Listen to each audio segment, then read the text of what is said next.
Olá, bem-vindos de volta às InovTalks. No episódio de hoje começamos em português, mas a nossa conversa vai prosseguir em inglês para recebermos Chitra, Founder, Owner and CEO da Martinhal Family Hotels and Resorts, do qual faz parte inclusivamente o incrível Martinhal Oriente onde nos encontramos. Vamos falar sobre empreendedorismo em hotelaria e vai ser certamente uma conversa muito enriquecedora. Welcome, Chitra, to InovTalks, and thank you for accepting our invitation. Thank you so much for having me on. It's a real pleasure. Obrigada. Chitra, let us start by viewing or explaining a little bit of your story. What drove you to become a successful entrepreneur, having already 4 hotels nationwide, Martinhal's Hotels and Resorts? Yeah, it's an interesting personal journey, and it didn't happen overnight, as we know. Of course. And so my husband and I are partners in life, but also business partners. And I'm originally Singaporean of Indian origin, but lived in London for 12 years, which is where I met my Swiss husband, who's from Zurich. And part of how we arrived here in Portugal was actually chance, we say kismet, destiny. And how we ended up in hospitality was also, it wasn't something we thought about maybe, let's say, even 5 years before we actually arrived in Portugal.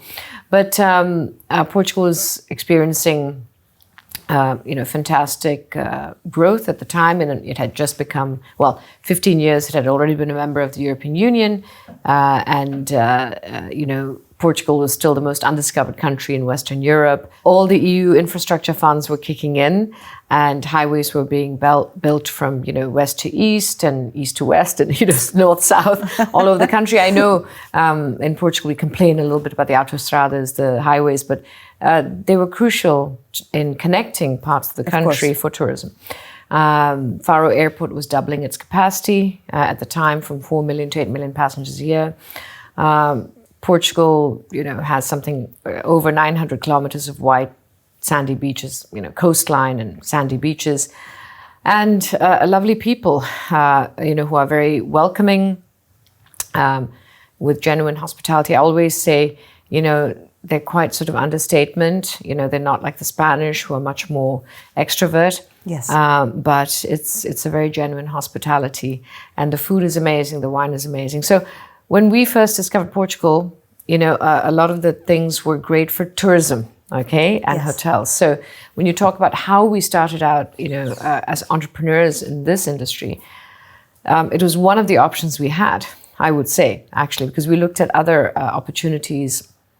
I did my MBA in London Business School from 1998 to 2000, and we looked at IT-enabled services being delivered out of India for medium-sized law firms in London. Mm-hmm. We looked at what I can only describe as a very early version of Uber Eats and Netflix combined, but don't forget it was like 1999, and we only had the internet, yes, and we didn't have these smartphones. But it was about picking up a meal from any restaurant you wanted, and a bottle of wine from Oddbin's Wine Merchant in London. It's like a, Garrafeira Soares kind of place. And a videotape from Blockbusters to complete your evening entertainment. Combine. Yes. So that would be lovely. But there were challenges in delivering yes, some of these other ideas. And actually, at that time, a group of people we knew showed us some projects in Croatia and Portugal that happened to be in real estate and tourism. And that's how we came into this field. And you might ask, so what made you start this? And, how did you feel about it? And that's, we're talking about entrepreneurship today. Nothing was predetermined. I mean, there was the rational side. We did all the due diligence and rational, assessments. Finance, yes. But the rest of it was sort of, you had to take a leap of faith. And I think very often that is what entrepreneurship is. You do the due diligence, the finances, the market opportunity, macro, what's happening in the economy, but some of it has to be sort of a leap of faith based on what you understand and what you know. It's a little bit of gut feeling as well. So we made a leap from London to Lagos in the Algarve. And although the very first project we looked at, which you might not know until what I'm about to tell you now. Oh my God. It was actually the Monsanto project. Oh my God. In Goodway. I thought I'd reserve it as a surprise for you today. It is a small world. It is. And although, and this was in 2001 we looked at it. Yes. So Imocom bought it eventually. Exactly. So there was an option to purchase it by this group of investors. And they didn't go ahead with it, even though we looked at the project and it was, had some very good basics. But by this point in time, that leap of faith part I was telling you about, we bought a house in Lagos, a townhouse, and we started our business in the garage, looking at various projects all across the Algarve, building a knowledge of the Algarve as a tourism destination and real estate. And so Roman had done, some small projects before. But what we ended up doing, our first project in Portugal, which was Martinhal in Sagres, was a big project. And so the path to this was not straight. And I think, this is something else we have to remember. Once you choose something, once you do something as an entrepreneur, you have to be ready. They call it pivoting these days, but, you had to be ready to be flexible, to, adapt yourself. And so although the first project didn't go ahead, we, persevered, and we did find another amazing project. My God! In Martinhal Sagres. Beautiful. And then the rest of it is blood, sweat, and tears, and perseverance, and grit, to make it happen. And that is the story that I can tell you from the time we signed on the land there in 2002 to actually 2010 when we first opened. It was a long stretch and an exciting time. I mean, if you put it in perspective, the global financial crisis happened as well. My God! And we opened right in the middle of it, and just before Portugal went into bailout. So in 2011. So that is sort of the entrepreneurial journey that brought us to opening a hotel. And initially, we were going to do the real estate part and bring in a partner for the hotel side, but unfortunately, with these tough times that happened between Lehman Brothers collapsing and, us opening, the investment wasn't coming from these partners, So tough times, but you learned how But we to learned, do yes. it. So, we had to do it. This was necessity. We had to develop and build a hospitality brand from scratch. and that is the story of how we started in real estate and hospitality. What a beautiful leap of faith that you took.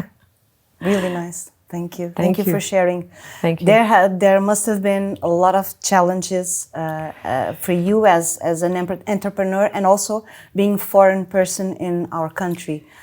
What can you share about this? So I think what is interesting about our journey as foreigners in this country is that we are optimistic people, okay? And I think that helps. It helps. And of course we could have told ourselves, and it's true, gosh, you don't speak the language, what do we know? The euro is about to be launched. There's so many uncertainties, and there were. But we had told ourselves, okay, we're going to learn how to do this, and it's going to be possible, and so you need to have a bit of naivety, I think, because if you question too many things, it's like having a baby. There's so many reasons not to go ahead. And, for us, we had 4 children in this country, in a new country, and started a business at the same time. We just had to do it. And I think Portugal, certainly, I always say this, I thank the Portuguese people for receiving us with open arms, as foreign investors. And certainly, Turismo de Portugal, at the time I remember, it was led by Mr. Luís Patrão, who was the first president of Turismo de Portugal, amalgamating other, organizations. And there was such a strategic vision, they called it PENT, National Plan for Tourism Strategy. And I thought, wow, a country with a national strategic plan, So there were many great things about, starting up here in Portugal. And it was also interesting for us because, you know, we found it's such an amazing destination compared to other destinations we knew in Europe, or, you know, I'm from Singapore, so also knowing other destinations in Asia. It was safe, secure, you know. Nice weather. And beautiful weather. I haven't even touched the weather. Gosh, I mean, that's the first thing we should say. Great temperate climate throughout the year. And, you know, it was still undiscovered. You know, in 2001 when we arrived, yes, people knew the history, for example, you know, the Portuguese discoveries. You know, I'm from Singapore, so we knew Malacca, we knew Macau, you know, Vasco da Gama, of course, being originally Indian, you know, who arrived in India. Yeah, of course. You know, but for tourism, it had to be rediscovered, let's say, because obviously, you know, in the 60s, you know, the Brits had arrived in the Algarve and, you know, there was some tourism. I'm not saying there wasn't any. But in comparison to Spain, France, it was not Italy, relevant. it was not known as well. And I think you can see that in the numbers, the growth of tourism that the Algarve first experienced and the rest of Portugal has experienced between 2002 and now, you know, it has developed a lot. So back then, we felt that there was so much growth to happen, and we were excited to be part of this growth and to make a difference. That's how we viewed it. And then came the hard journey of learning Portuguese, having camera meetings in Portuguese, you know, in Vila do Bispo. You know, I remember learning my first Portuguese, and thankfully had a bit of French, so it helped, you know, understanding the conjugation and so on. You know, but people are so welcoming that all I had to say initially was, you know, bom dia, como está? Ah, senhora já fala muito bem português. You know, people are so encouraging in you learning a new language here, as opposed to certain other countries. I know I can safely say that it's a great atmosphere. Is there bureaucracy? Yes, there is. Mm-hmm. So that was a big thing we had to understand and learn. And how it works.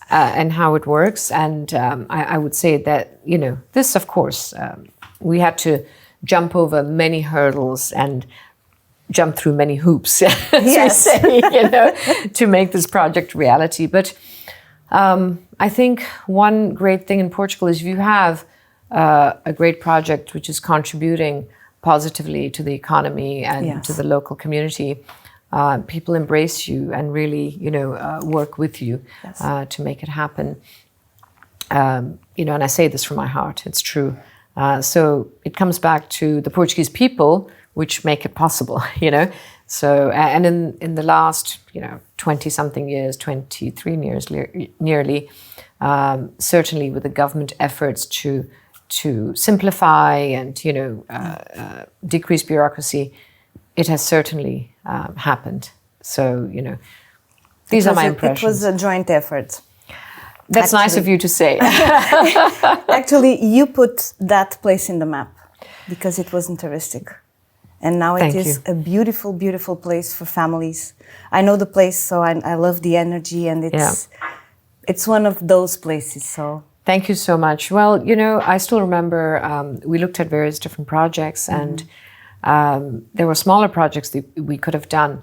But I remember saying to Roman, you know, we haven't made this big move from London to Lagos for me to do, you know, small. You know, I want to do something that will have a positive impact and something large. And I know it sounds stupid. No, you know, actually. Foolish. But, you know, we really wanted to create this, you know, positive externality, as the economists say, you know. And it would have been much easier to do a lower star rating as well. Mm-hmm. Doing a 5-star hotel and resort there was a big, difficult task. You know, it required much more investment. But that was what would make a positive impact for the region, you know. And years later, you know, it's very touching because people have come to us and thanked us for doing this project. You know, people with restaurants. I mean, the daughter of these restaurant owners in the region actually came to me at one of these investment summits, you know, Lisbon Investment Summit, and said, you know, you don't know me, but I just want to thank you for having done this project in the region because, you know, it brought so much economic growth, and my parents' restaurant did so well and gave us all opportunities, and that is the impact that makes us feel thankful, delighted, satisfied. We've done something good. Oh, it's so good. Yeah, thank you. Thank you. What about technology? What part did it play in this nice start? So obviously, technology runs through so many veins of the hospitality sector, but I always say, let's not forget, it is also about the basics of a great bed to sleep in and food to eat. This is what I really, technology is very important. AI is changing how we operate as hotels. But I like my team to also remember that the smile, the look, the welcome is still important. So technology overall, how has it helped us? So it has helped us definitely in marketing. In the early days, we were one of the first brands to have a Facebook page and enter social media in a big way. Not forgetting Google AdWords and Google, which has also played a big part. So social media, search engines, obviously that was in the beginning. PMS, all these things. But there were some interesting things coming up at the time, and still are. There's always new products, technological products coming up in the hotel industry. But we engaged with something which helped us organize the maintenance side. Sort of more back of house to speak about, but it was very important to manage, maintenance schedules and do preventative maintenance and to fix problems throughout a large resort, such as Martinhal Oriente, for example, or a large building. Things like WhatsApp have changed how we engage with customers. Yes. As I said, it makes it more efficient and productive, but it should never replace that extra touch that we give our guests. Can't replace the smile. I can't replace the smile and the warm welcome. But certainly, I also remember we were one of the first people to put WhatsApp, contact us through WhatsApp, our concierge, and we'll sort things out. And now all the brands are doing it, Mandarin Oriental and so on, you engage in WhatsApp. And the next step is going to be chatbots managing those conversations. But once again, you have to be so careful, especially with luxury brands. Yes. It can't be too generic, otherwise the guest is going to feel, that they're not special. Yes. So, Yes. I certainly think in this age where it's, in Portugal, we have an aging, declining population with more and more hotels opening. So we do have a challenge. I think this is much discussed. Yes. And we have to have a good immigration policy for sure to bring in qualified people to help us in this growth, because overall it is helping in the economy. These young people who are immigrating, coming in, who are immigrants, will help contribute to the social security system as well as the survival of the industry. Let's put it as basically as that. But in addition, we need to increase productivity and efficiency, and that's going to happen through AI and technology for sure. Now, other things that we've used, obviously for things like business intelligence, customer relationships management, CRM.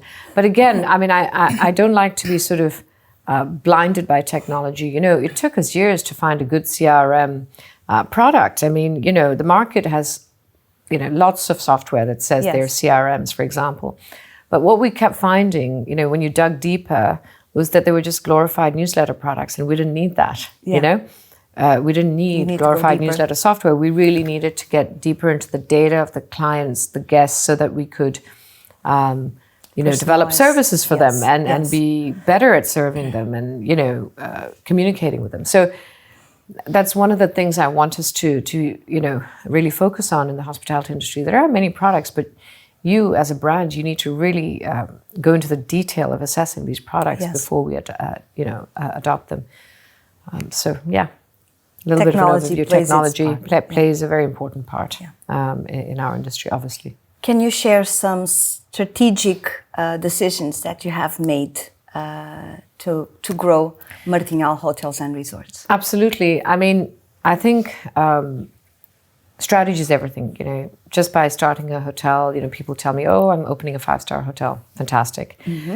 But what is the unique positioning? I mean, you have to have... What value do you what bring? is the... Yes, So when we say marketing, we mean strategy as well. I mean, we just had one of our annual strategy meetings where we bring together, our partners, but also our key team members who are the leaders in our organization to discuss every year. But one of the key decisions we made early on was actually to build a 5-star resort in a market where there were 30, I remember at the time, 30 golf resorts either existing or in the planning pipeline. Okay. So we had to really think about, what is our differentiation, as a resort. And if you looked at Faro Airport doubling its capacity from 4 million to 8 million passengers a year, there were new routes being developed, and EasyJet and Ryanair were just taking off, pardon the pun. They were just, being welcomed by Portugal to have their hubs here. So we had to look at markets, and we had to, look at which markets were going to come and what our product was going to be for these markets. And that goes down into the veins, So if it's a primarily British market, for example, which is one of our first big markets, and now, I think in the Algarve, it's still, around 50% of the business is from Britain.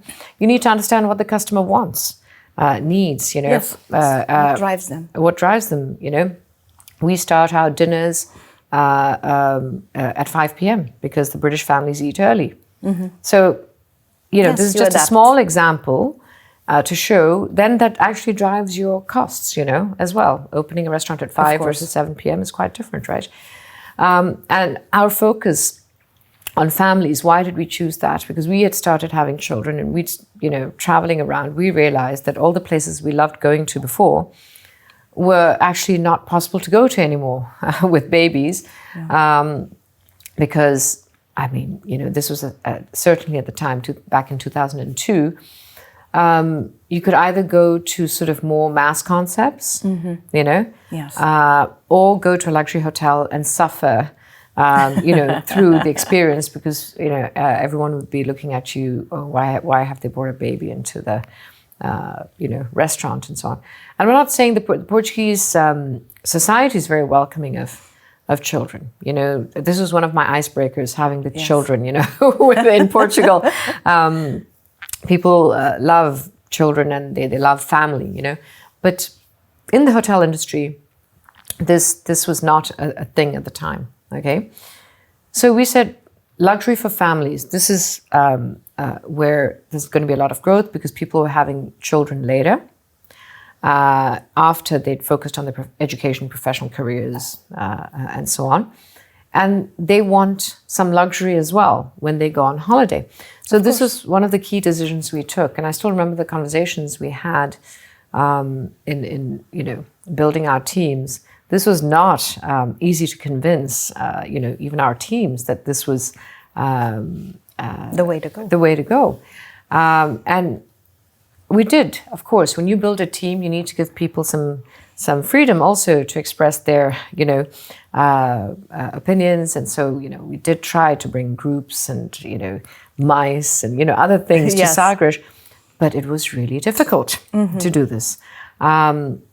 However, our family luxury concept was growing rapidly, because we were focusing on all these details that made it amazing for families. And I don't mean just, we see our sort of playgrounds being sort of replicated in other hotels and, other resorts.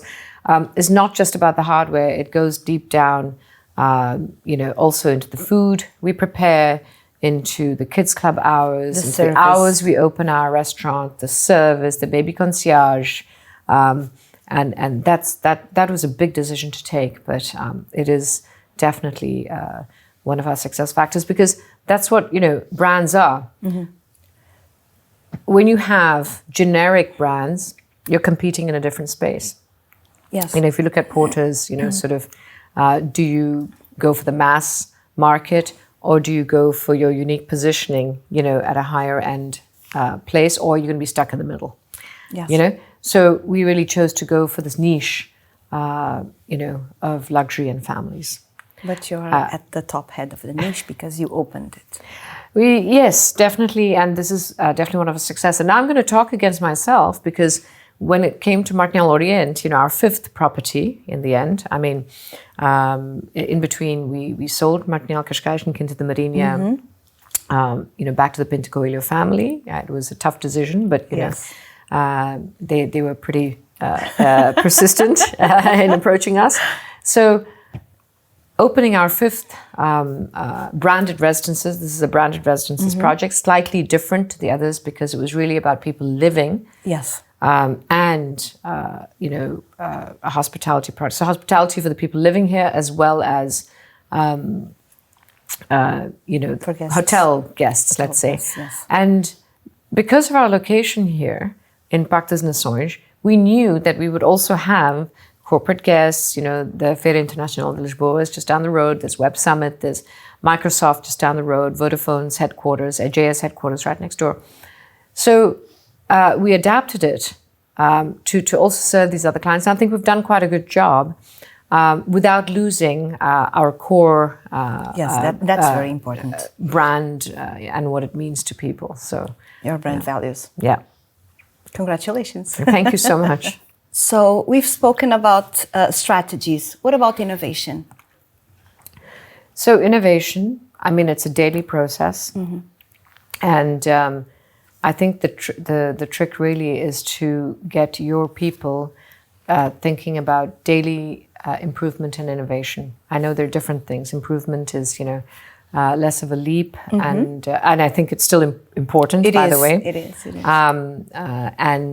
And innovation, but I usually warn ourselves, our team, for it not to become gimmicky. So there's pros and cons because we need to be innovative, but we shouldn't be, thinking about things that are going to be gimmicky. And I hate gimmicks, which don't really add value. It just makes us look a bit silly in the end. So I would say, let's focus on things which will really add value to our customer. Innovate in a way that really adds value to our core customer. Okay. So that's an important thing to say, because I think we can be handcuffed to these words, these days, innovation, technology, and then not realize that we're actually not serving our guests, in the things they need, you know. So I'd like to share that, because anyone watching this video or is learning, we must innovate in the necessary areas that will add value ultimately to the customer. And I think innovation, yes, it can come in the different areas of hospitality. In food, for example, here we really had to come up with a very different F&B concept, a restaurant, a new restaurant in Parque das Nações, versus, we have quite a few outlets in our Martinhal Sagres resort, but they are resort restaurants at a beach resort. Quite different. It's quite different. There we don't have walk-ins, for example, for our restaurants. Out in Sagres, it's really in the corner of the country. Whereas here, it's a totally different story. It's full of restaurants, Parque das Nações, good restaurants as well. Outside restaurants, hotel restaurants, so quite a wide choice. So in order for ourselves to innovate in this area, we had to think hard. And so, we as a team, so Roman and I had this idea really of this vision of looking east, because we're in Oriente. It sounds a bit gimmicky, but, we get there in the end. We're in the Oriente of Lisbon, east of Lisbon. And I'm still amazed by the World Expo and the urban regeneration that happened in this area. Yes, it was major. In such a small space of time. And congratulations to Portugal. And I think, we need to have pride in that again, because actually, in order to solve some of the problems we have, we need to do another Parque das Nações in another area of Lisbon in the speed that it happened at, right? And so, and thinking about, Portugal and the oceans and, the discoveries, the positive things that came out of the discoveries of, Portugal reaching India, there's a lot of the history is quite rich. Yes, the Cape, then India, and further east, going out to Japan and so on, and bringing these flavors. And for us, looking east is anywhere from sort of Greece, Middle East, all the way to Japan. And so we gave this challenge to our F&B team, and we did several tastings. Actually, it was a long process. And I think this is another thing. Innovation doesn't happen overnight. No. It's a long process. And then, you give the vision, and then, you let your team respond, and so that's partial execution. Then you go in and you give your feedback, as the leaders, and then do another trial, another trial, another trial.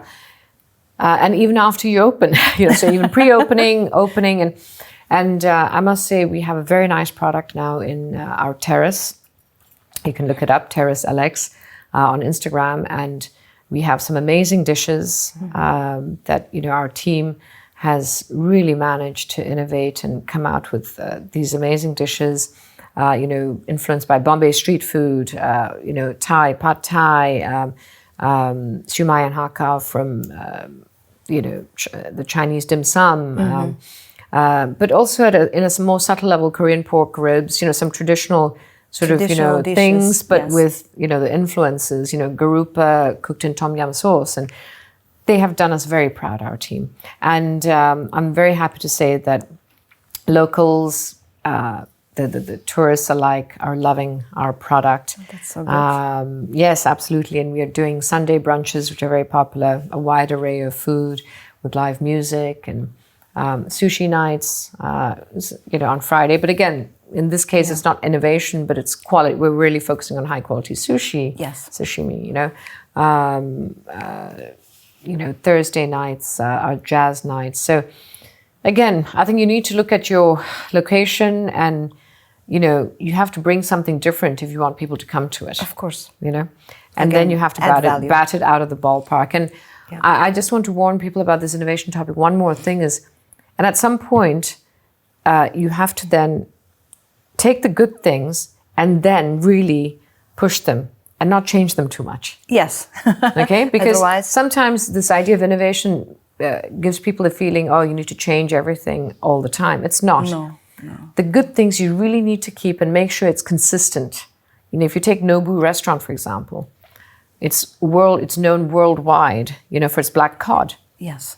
And that's what they do very well, so we mustn't move away from that just because, we might be tired of cooking it. You know what I mean? Yes. Yeah. Or just because another tendency opens up. Yes, exactly. If it's good and people still want keep it. Keep it, Yes. So. Thank you. Martinhal is also known for his excellent customer service. Can you share a little bit of that? Thank you. I mean, this is customer service, I think, is one of the basics of hospitality. And that's, earlier I was saying to you, we mustn't forget what we're about. But you are very proud of it. We are, absolutely. And you should be. But it takes a lot of hard work, and I congratulate my team. One thing I didn't say earlier is, because we weren't from the hospitality industry, we focused very hard on building a team, good team.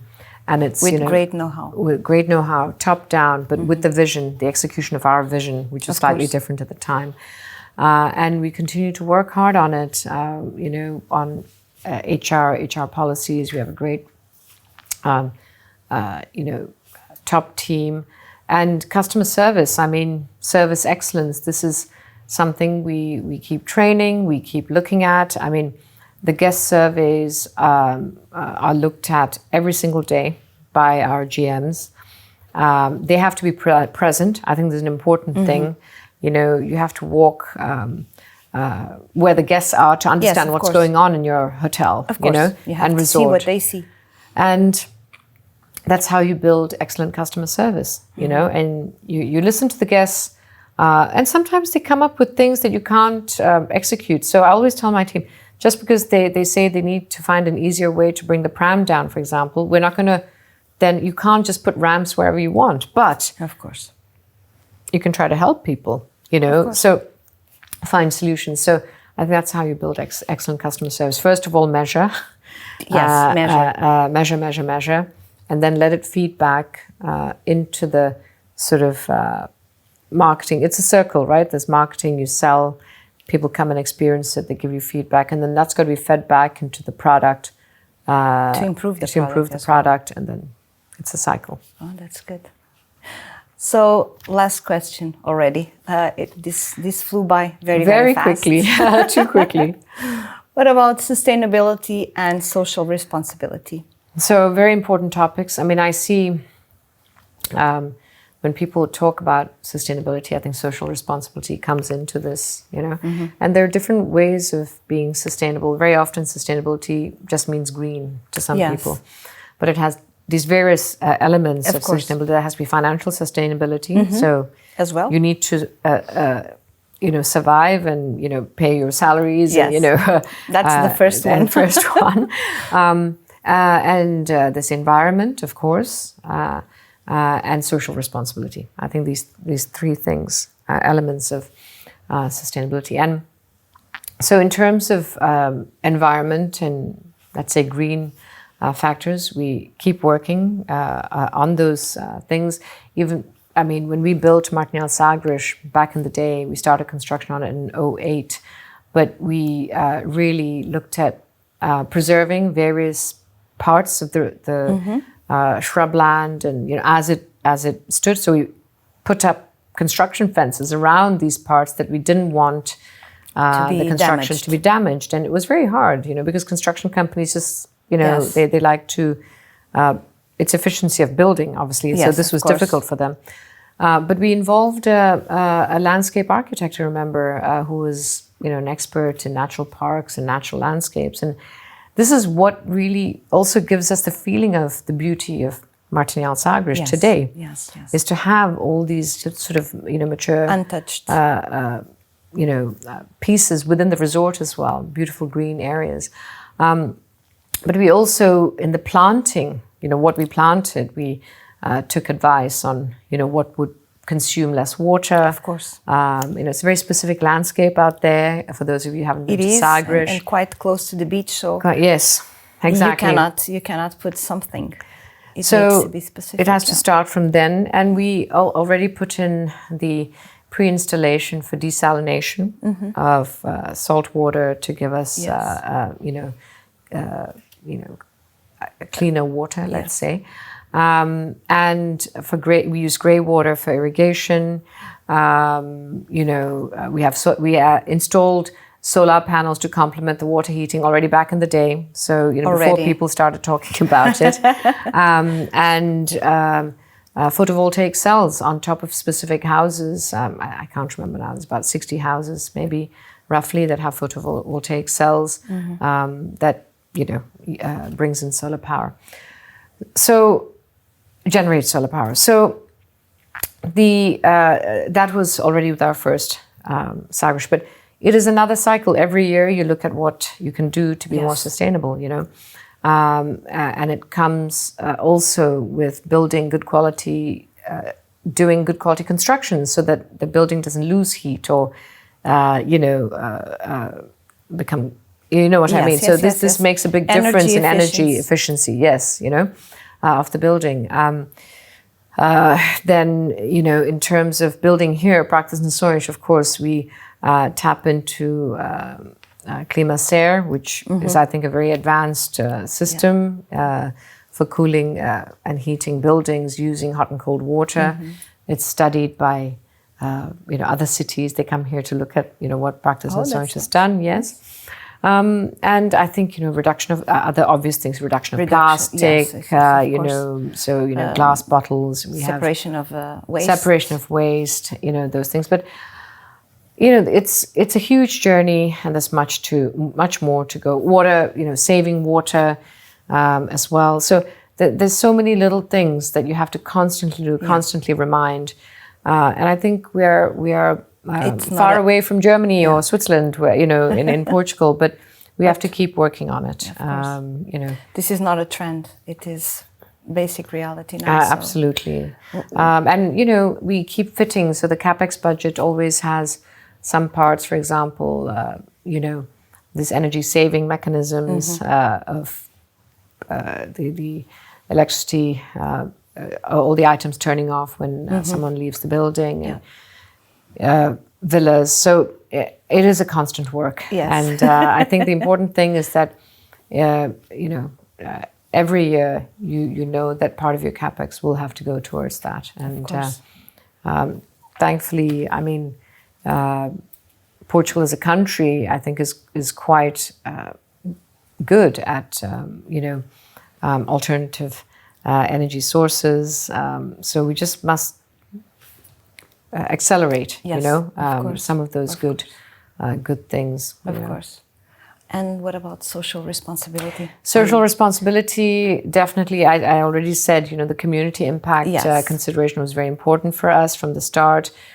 Doing a project that creates employment, and I'm very proud to say, actually, from the employment perspective, we have several Martinhal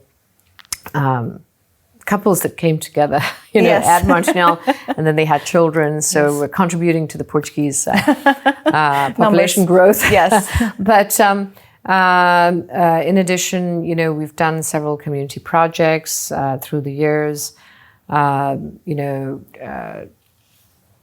Triathlon, contributing to local charity projects. I think that was very important for us. Yes. Ukraine war and international. When the Ukraine war started, we did like a charity dinner to contribute to the refugee, effort, and we choose the charities that can have a bigger impact, like Red Cross, Cruz Vermelha, to donate to. We raised awareness of the Turkish-Syrian earthquake by having a brunch here, and all the proceeds went to it's good to that. So it's different things every year. And we also started a school, and I know it's not hospitality, but in our diversification of our business interests, and when it comes to entrepreneurial, you asked about what were the major strategic things we did. We chose to start an international school down the road. Yes, it's called United Lisbon International School. And the crazy thing, I mean, I spoke about the global financial crisis earlier, but something else happened 10 years after that, which was COVID. And we had, tough time in our hotels. And we were opening the school in 2020, September 2020. And all of us can remember what was happening at that time. Very tough times. We were in the middle of a COVID, a global pandemic. And we made the decision to go ahead to open that school. Again, another leap of faith. Another leap of faith. And we opened with 80 kids. And we now have 615 kids. My God. In that school, and still growing. It's an international school with English as the main language, Portuguese as the second language, and we have a school community that has over 55 nationalities in it. And this diversity is very important, and I think education, we talk about corporate social responsibility, and this was another impactful project that we engaged in.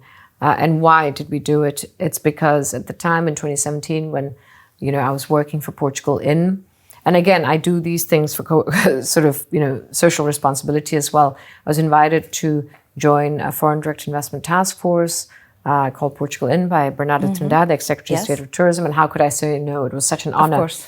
But I worked very hard on this temporary task force to do as much as I could to contribute to further foreign direct investment.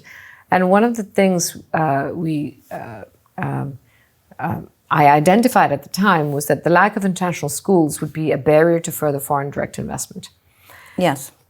And in addition, in 2016, there were major things happening in the world, which was sort of going against, the Brexit referendum happened, and,